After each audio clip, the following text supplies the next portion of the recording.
দিন শেষ হোৱাৰ পিছত আপোনাৰ নিৰ্বাচনী প্ৰচাৰ জৱনিকা কৰিব সেইদৰে আজি নিৰ্বাচনী প্ৰচাৰৰ শেষ দিন 1400ৰো ওপৰত ব্যক্তিগত গাড়ীৰে আমি যাত্ৰা আৰম্ভ কৰিছোঁ।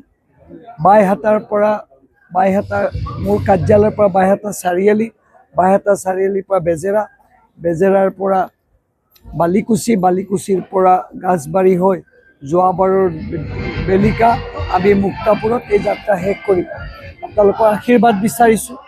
এই যাত্ৰাত আমাৰ জ্যেষ্ঠ মোৰ ককাইদেউ সাংসদ ভুৱনেশ্বৰ কলিতা ডাঙৰীয়া আছে আৰু আমি আশা কৰিছোঁ যে এই যাত্ৰাই আমাক এক সাহস দিব।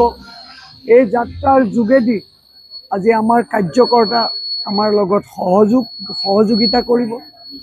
আপোনালোকে দেখিছে গোটেই নিৰ্বাচনটো এটা আনন্দৰ পৰিৱেশেৰে এই নিৰ্বাচন গৈছে আৰু আমি আশা কৰিছোঁ আপোনালোকৰ যোগেদি যে কমলপুৰ বিধানসভা সমষ্টিত আমি খুব সুন্দৰকৈ আমাৰ আজি সামৰণি ঘটিব আৰু লগতে আমি এক সুন্দৰ বিজয় পাম বুলি আমাৰ সকলোৰে মনত দৃঢ় বিশ্বাস।